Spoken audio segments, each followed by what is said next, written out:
It happened in front of everyone. My sister sobbed into Mom's arms, pointing at me. She stole Dad's money. My father's voice thundered, "Get out!" Jade loud enough for the neighbors to hear. No one looked at me, not even Mom. I was 16 barefoot on the porch, rain soaking through my shirt, my heart beating louder than his anger. I didn't scream, I didn't beg. I just walked into the dark, clutching the only thing left, my truth. Weeks later, when she bragged about it, someone else heard every word. And that changed everything. Stay with me, it gets louder from here. Back then, we looked like any other family in our quiet Ohio neighborhood, neatly trimmed lawn white porch pumpkins on the steps every fall. From the outside, the Smiths were steady, polite, ordinary. Inside, though, there was always a scale I could never balance. Dad worked long hours at the auto shop and measured worth in obedience. Mom kept the house spotless and hated making a scene. Haley, my little sister, was the soft one. She knew how to cry just enough to melt everyone's heart. And me, I was the quiet achiever, the one who believed love could be earned by doing everything right. I remember Saturday mornings when I'd make pancakes for everyone while Dad read the paper. If Haley burned hers, he laughed and said she's still learning. If I missed a spot on the counter, he sighed like it ruined his day. When I brought home an art ribbon from school, Mom said, "That's nice, Jade, but you should focus on real subjects." But when Haley landed a background role in a Christmas play, she filmed it like a Hollywood premiere. Dad even printed flyers to hand out at church. I told myself that was just parenting, that every family had favorites. I smiled through it, cleaned up after Haley, and reminded myself we were sisters, not rivals.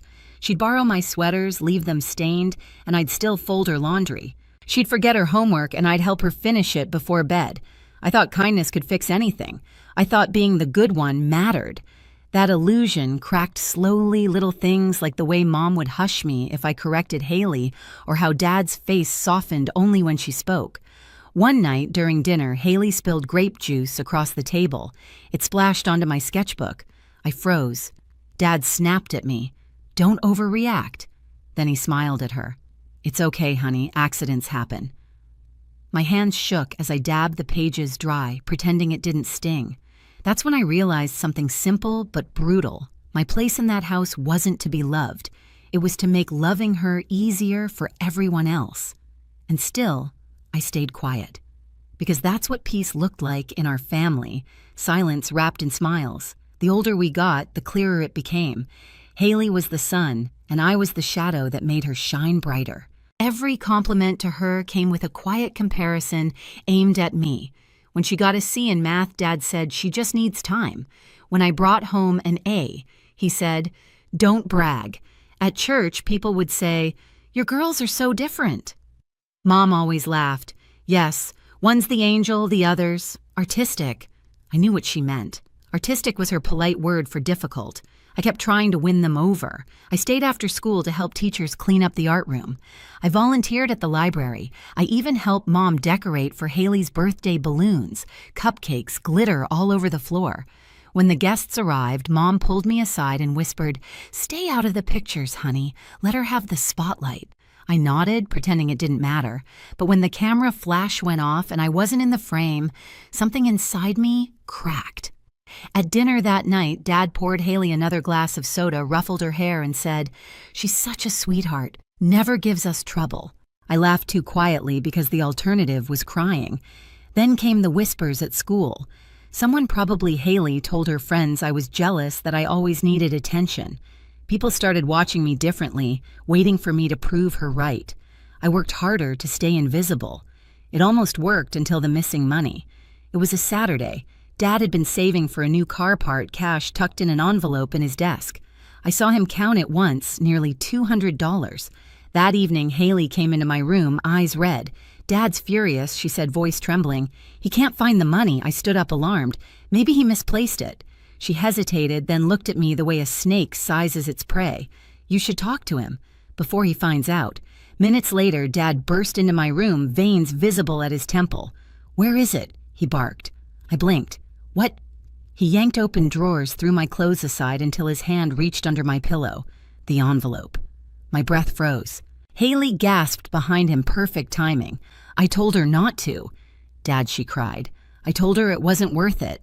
Mom covered her mouth. Dad's face turned the color of fury. "After everything we've done for you," he said, voice shaking. "Dad, I didn't enough." The word hit harder than any slap.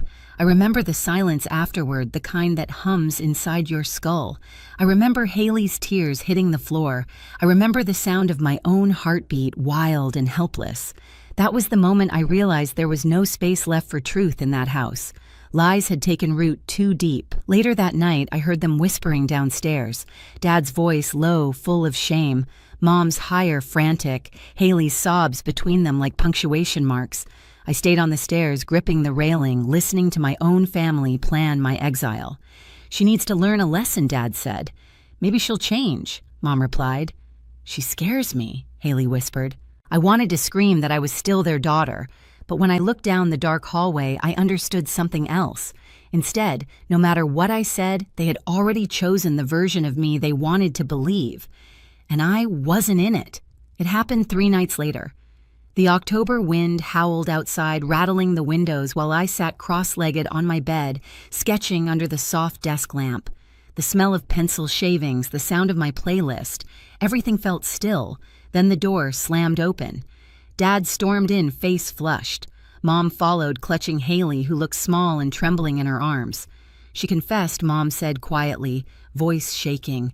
"She saw you take it." My pencil rolled off the bed. For a second, my mind went blank. Take what I whispered. Dad shoved the crumpled envelope in my face. "The money, don't play dumb. He didn't let me finish." He yanked the blanket off my bed, flipped the pillow, and there it was, an envelope filled with cash I'd never seen before. My heart dropped so hard I couldn't even breathe. Haley covered her mouth, eyes wide and wet. "I'm sorry, Jade," she sobbed. "I didn't want to tell them, but I couldn't hide it anymore." I turned to her, stunned. "You put it there, didn't you?" Dad's hand slammed down on my desk so hard the lamp flickered.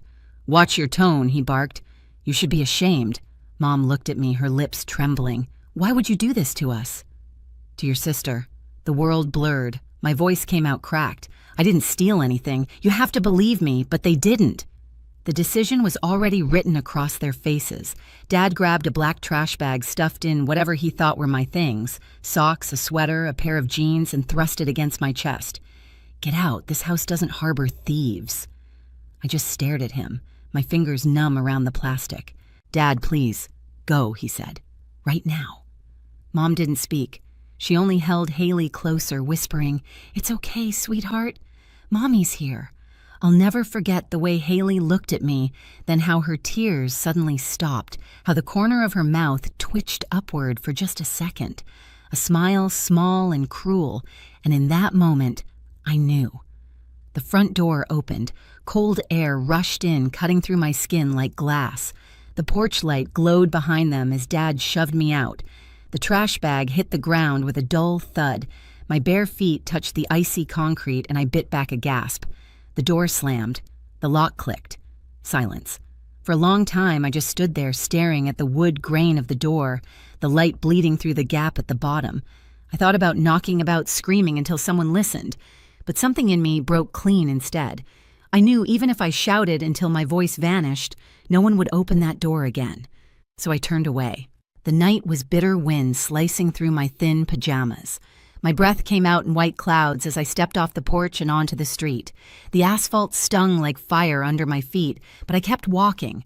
Leaves scraped along the sidewalk, the moon hung low, and somewhere far off a dog barked once and fell silent. By the time I reached the small park near school, my legs were shaking. I sat on a cold bench, hugging the trash bag to my chest. Inside it, I could feel the corner of my sketchbook pressing against my ribs, a tiny piece of who I used to be. For hours, I watched the streetlights blink my body, shivering uncontrollably.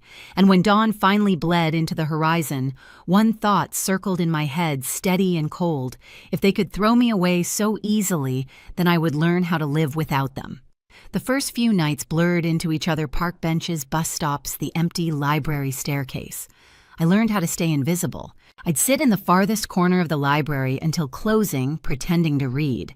When the staff turned off the lights, I'd sneak back in, curl up behind the old bookshelf, and wrap my jacket around my knees. The hum of the air vent became my lullaby. Sometimes I went to the gas station down the street where the clerk had stopped asking questions. I'd rest my head on the plastic table near the window, the smell of gasoline and burnt coffee thick in the air.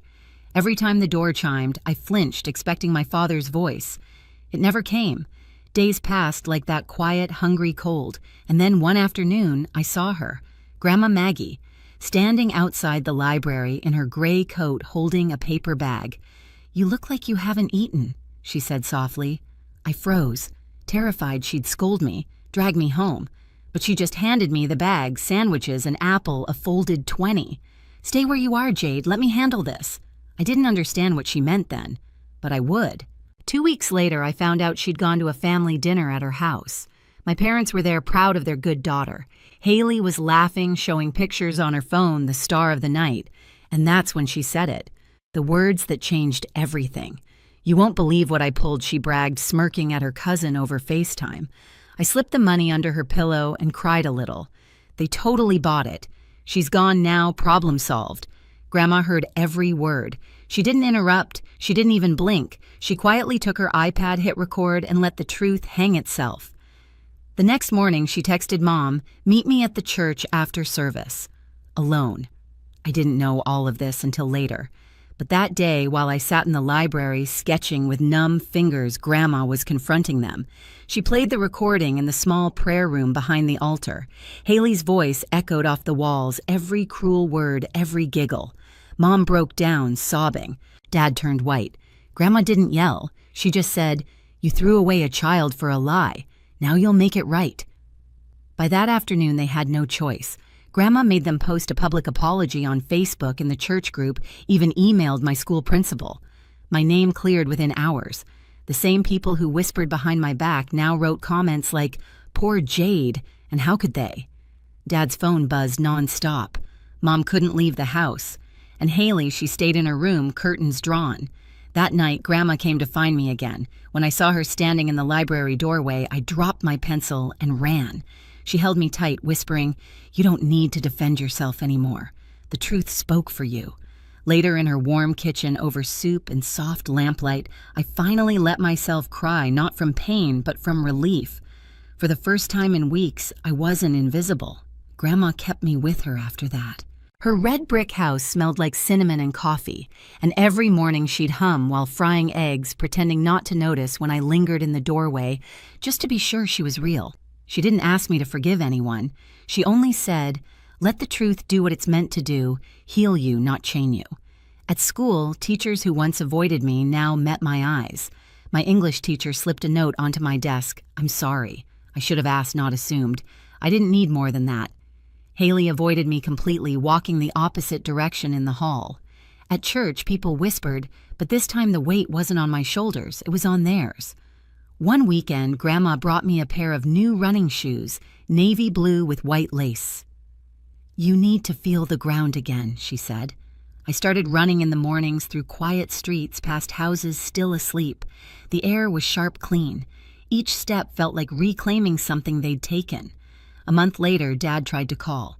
I stared at his name glowing on the screen, the same name that once ordered me out into the cold. I didn't answer. Some doors once closed should stay that way. Now I sit on Grandma's porch sketchbook, open on my knees, the sun sinking over the maple trees. The same October wind blows, but it doesn't bite anymore. I draw the scene light spilling across the yard, leaves swirling like tiny sparks of gold, and I smile. They once thought throwing me out would erase me. Instead, it set me free. Have you ever had to lose everything just to find peace? If this story hit home, share your thoughts below and subscribe for more true family betrayal and quiet revenge stories.